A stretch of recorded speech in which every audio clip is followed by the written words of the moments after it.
പ്രിയപ്പെട്ട കുഞ്ഞുങ്ങളെ, എല്ലാവർക്കും നമസ്കാരം. ഇന്ന് നമ്മൾ ദ മൂൺ എന്ന് പറഞ്ഞ ചാപ്റ്ററിൻ്റെ questions and answers, word gallery, അതുപോലെ തന്നെ അതിലെ ആക്ടിവിറ്റീസ് ഇവയൊക്കെയാണ് നോക്കുന്നത്. ആദ്യം നമുക്ക് ക്വസ്റ്റ്യൻ ആൻസേഴ്സ് നോക്കാം. ഒന്നാമത്തെ question: have you ever walked in the moon light? നിങ്ങൾ എപ്പോഴെങ്കിലും ചന്ദ്രൻ്റെ വെളിച്ചത്തിൽ അല്ലെങ്കിൽ നിലാ വെളിച്ചത്തിൽ എവിടേക്കെങ്കിലും യാത്ര ചെയ്തിട്ടുണ്ടോ? What do you feel when you see the moon in the sky? ആകാശത്ത് ചന്ദ്രനെ കാണുമ്പം നിങ്ങൾക്ക് എന്ത് ഫീലിംഗ് ആണ് ഉണ്ടായത്? എൻ്റെ ആൻസർ വരുന്നത് yes, I have walked in the moonlight. ഞാൻ നിലാ വെളിച്ചത്തിൽ നടന്നിട്ടുണ്ട്. When I see the moon in the sky, ഞാൻ ആകാശത്തിൽ ചന്ദ്രനെ കാണുമ്പോൾ I feel calm and peaceful. എനിക്ക് എന്ത് തോന്നുന്നു? വളരെയധികം ശാന്തതയും സമാധാനവും അനുഭവപ്പെടുന്നു. Question number 2: what is the moon's face compared to? ചന്ദ്രൻ്റെ മുഖത്തെ കവി എന്തിനോടാണ് ഉപമിച്ചിരിക്കുന്നത്? The moon's face is compared to a clock in the hall.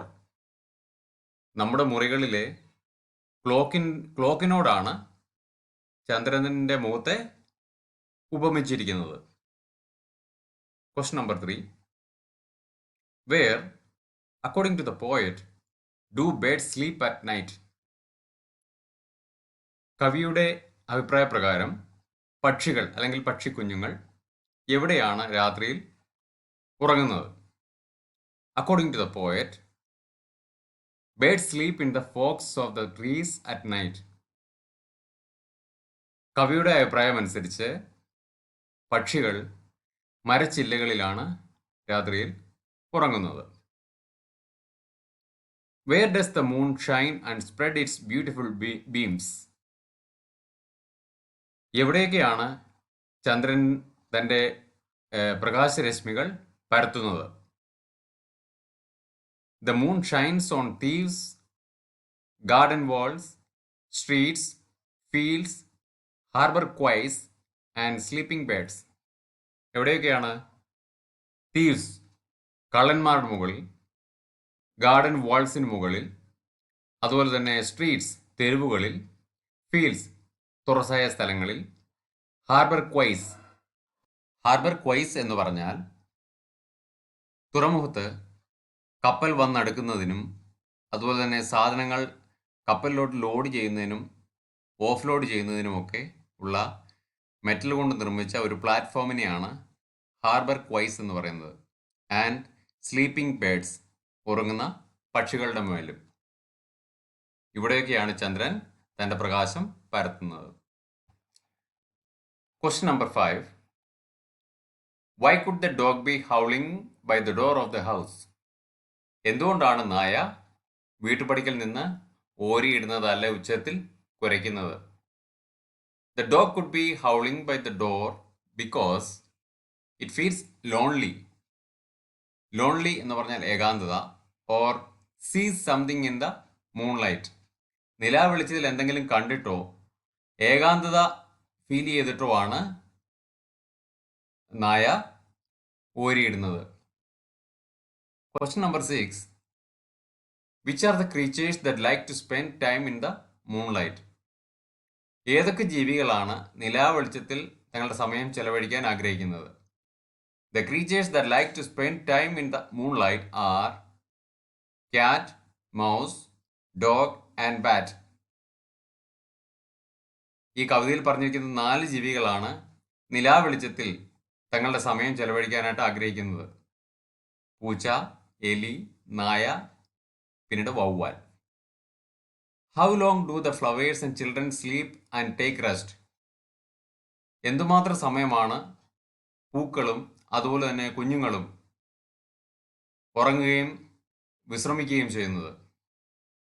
The flowers and children sleep and rest until the sun rises in the morning. അതിരാവിലെ സൂര്യൻ ഉദിക്കുന്നതുവരെ പുഷ്പങ്ങളും അതുപോലെ തന്നെ കുഞ്ഞുങ്ങളും റെസ്റ്റ് എടുക്കുകയും ഉറങ്ങുകയും ചെയ്യുന്നു. അടുത്തത് വേർഡ് ഗാലറിയാണ്. Birdie, a child's term for a bird. Birdie എന്ന് പറഞ്ഞാൽ അതിൻ്റെ അർത്ഥം പക്ഷികൾ എന്ന് തന്നെയാണ്. കുഞ്ഞുങ്ങൾ പക്ഷികളെ വിളിക്കാൻ ആഗ്രഹിക്കുന്ന ഒരു വേർഡാണ് birdie. Cuddle, to hold close in one's arms to show affection എന്ന് പറഞ്ഞാൽ കെട്ടിപ്പിടിക്കുക, സ്നേഹം കാണിക്കാൻ വേണ്ടി പുണരുക, ആശ്ലേഷിക്കുക എന്നൊക്കെയാണ് അതിൻ്റെ അർത്ഥം. Forks, a division of the trunk of a tree into 2 branches എന്ന് പറഞ്ഞാൽ മരച്ചില്ലകൾ എന്ന് നമുക്ക് മനസ്സിലാക്കാം. അടുത്തത് quay, a metal platform for loading and unloading ships. നമ്മൾ നേരത്തെ കണ്ടിരുന്നു ഹാർബർ ക്വേ, അതായത് തുറമുഖത്ത് കപ്പലുകളിൽ നിന്നും സാധനം ഇറക്കുവാനും കയറ്റുവാനും വേണ്ടി ലോഹം കൊണ്ട് നിർമ്മിതമായ പ്ലാറ്റ്ഫോമിനെയാണ് ക്വൈ എന്ന് പറയുന്നത്. സ്ക്വാൽ, സ്ക്വാലിംഗ് ക്യാറ്റ് എന്ന് നമ്മൾ നേരത്തെ കണ്ടിരുന്നു. ക്രൈ നോയ്സ്ലി, ഉറക്കെ കരയുക. സ്ക്വീക്ക്, അത് സ്ക്വീക്കിംഗ് മൗസ് എന്ന് നമ്മൾ കണ്ടായിരുന്നു.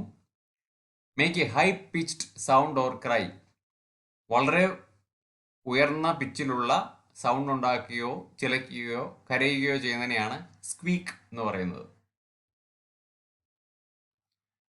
അടുത്തത് ആക്ടിവിറ്റീസ് ആണ്. Activity 1, look at the words used to describe the sounds made by animals. മൃഗങ്ങൾ ഉണ്ടാക്കുന്ന സൗണ്ടിനെ സൂചിപ്പിക്കുന്ന പദങ്ങൾ, താഴെ കൊടുത്തിരിക്കുന്ന പദങ്ങൾ ശ്രദ്ധിക്കുക. ദ ചിർപ്പിംഗ് ബേർഡ്സ് എന്ന് പറഞ്ഞാൽ ചിലയ്ക്കുന്ന പക്ഷികൾ. അതുപോലെ തന്നെ ദ ട്രംപറ്റിംഗ് എലഫൻസ്, ചിഹ്നം വിളിക്കുന്ന എലഫൻസ്, അത് എലഫന്റ് ഉണ്ടാക്കുന്ന സൗണ്ടിനെ പറയുന്നതാണ്. There are similar words in the poem. നമ്മൾ പഠിച്ച പോയത്തിലും ഇതുപോലെ വളരെ സമാനമായ പദങ്ങൾ ഉപയോഗിച്ചിട്ടുണ്ട്. That describe the sounds made by the animals. മറ്റ് ജീവികൾ ഉണ്ടാക്കുന്ന സൗണ്ടുകളെ സൂചിപ്പിക്കുന്ന പദങ്ങൾ നമ്മുടെ പോയത്തിലുമുണ്ട്. Pick out those words and write them down. അത് കണ്ടുപിടിച്ച് എഴുതാനാണ് പറഞ്ഞിരിക്കുന്നത്. നമ്മൾ പഠിച്ച പോയത്തിൽ ഉള്ളത് സ്ക്വാലിംഗ്, നമ്മൾ പഠിച്ചായിരുന്നു സ്ക്വാലിംഗ് ക്യാറ്റ്, സ്ക്വീക്കിംഗ് മൗസ്, അതുപോലെ തന്നെ howling dog. Activity 2, match the phrases in column A with those in column B and make complete sentences. Column എയിൽ തന്നിരിക്കുന്ന ഫ്രേസസും കോളം ബിയിലുള്ള ഫ്രേസസും കറക്റ്റായിട്ടുള്ളത് തിരഞ്ഞെടുത്ത് സെൻറ്റൻസ് ഉണ്ടാക്കാനാണ് നമ്മളോട് പറഞ്ഞേക്കുന്നത്. താഴെ അതിൻ്റെ ഓർഡറിൽ തന്നെ കൊടുത്തിട്ടുണ്ട്. നിങ്ങൾ അത് ശരിയായ രീതിയിൽ എഴുതുക. Activity number 3, here are some balloons. ഇവിടെ കുറേ ബലൂൺസ് നൽകിയിട്ടുണ്ട്. സം ആർ റെഡ്, ചിലതൊക്കെ ചുമന്ന കളറിലുള്ളതാണ്. സം ആർ ഗ്രീൻ, മറ്റു ചിലത് പച്ച കളറിലുള്ളതാണ്. Rhyming words are given on the green balloons. Green ബലൂണിന് മുകളിലായി റൈമിംഗ് വേർഡ്സ് കൊടുത്തിട്ടുണ്ട്. The words on the red balloons do not rhyme. ചുമന്ന ബലൂണുകൾക്ക് മുകളിലുള്ള വേർഡ്സ് റൈം ചെയ്യുന്നില്ല. Add rhyming words on the green balloons from the poem. പദ്യത്തിൽ നിന്നും rhyming words കണ്ടെത്തി ഗ്രീൻ ബലൂണിന് മുകളിൽ എഴുതാനാണ് നമ്മളോട് ആവശ്യപ്പെട്ടിരിക്കുന്നത്. റൈമിംഗ് വേർഡ്സ് എന്താണെന്ന് നിങ്ങൾ പഠിച്ചിട്ടുണ്ടല്ലോ. രണ്ടോ അതിലധികമോ വാക്കുകൾ ഒരുപോലുള്ള സൗണ്ടിൽ അവസാനിക്കുകയാണെങ്കിൽ അതിനെയാണ് നമ്മൾ റൈമിംഗ് വേർഡ്സ് എന്ന് പറയുന്നത്. പദ്യത്തിലും പാട്ടുകളിലുമൊക്കെ കവികൾ ആ വരികൾക്ക് താള ഭംഗി ലഭിക്കാനായിട്ട് ഈ റൈമിംഗ് വേർഡ്സ് ഉപയോഗിക്കാറുണ്ട്. നമുക്ക് പദ്യത്തിൽ നോക്കിയാൽ കാണാൻ കഴിയും ഹാൾ, വാൾ, ക്വൈസ്, ട്രീസ്. ഈ വാക്കുകളൊക്കെ ഒരേപോലെയാണ് അവസാനിക്കുന്നത്. അതുപോലെ തന്നെ mouse, house, noon, moon, day, way, eyes, arise. ഇതെല്ലാം ഒരേപോലെയുള്ള സൗണ്ടിൽ അവസാനിക്കുന്നത് കൊണ്ടാണ് ഇതിനെ റൈമിംഗ് വേർഡ്സ് എന്ന് പറയുന്നത്. നിങ്ങൾക്ക് ഇത് എഴുതി പഠിക്കാവുന്നതാണ്. Activity 4, collect similar nature poems. പ്രകൃതിയുമായിട്ട് ബന്ധപ്പെട്ട മറ്റ് പോയംസും കവിതകൾ കണ്ടുപിടിക്കുക. Write one of them below and recite it in the class. പ്രകൃതിയുമായിട്ട് ബന്ധപ്പെട്ട കവിതകൾ, മറ്റു കവിതകൾ കണ്ടുപിടിക്കുക. അതിൽ നിങ്ങൾക്ക് ഇഷ്ടപ്പെട്ട കവിത ഒരെണ്ണം നിങ്ങളുടെ നോട്ട്ബുക്കിൽ എഴുതുക. ഇവിടെ മഴയുമായി ബന്ധപ്പെട്ട ഒരു കവിത തന്നിട്ടുണ്ട്. നിങ്ങൾക്ക് അത് എഴുതി പഠിക്കാവുന്നതാണ്. ദ മൂൺ എന്ന് പറഞ്ഞ ചാപ്റ്റർ ഇവിടെ പൂർണ്ണമാകുന്നു. നിങ്ങളെല്ലാവരും കഴിവതും നന്നായി പഠിക്കാൻ ശ്രമിക്കുക. ഈ ക്ലാസ്സുകളെക്കുറിച്ചുള്ള നിങ്ങളുടെ വിലയേറിയ അഭിപ്രായങ്ങളും നിർദ്ദേശങ്ങളും ദയവായി കമൻറ്റായി രേഖപ്പെടുത്തുക. ഈ വീഡിയോ പ്രയോജനപ്രദമാണെന്ന് നിങ്ങൾക്ക് തോന്നുന്നുണ്ടെങ്കിൽ ദയവായി ലൈക്ക് ചെയ്യുക, ഷെയർ ചെയ്യുക, അതുപോലെ തന്നെ ചാനൽ സബ്സ്ക്രൈബ് ചെയ്യുക.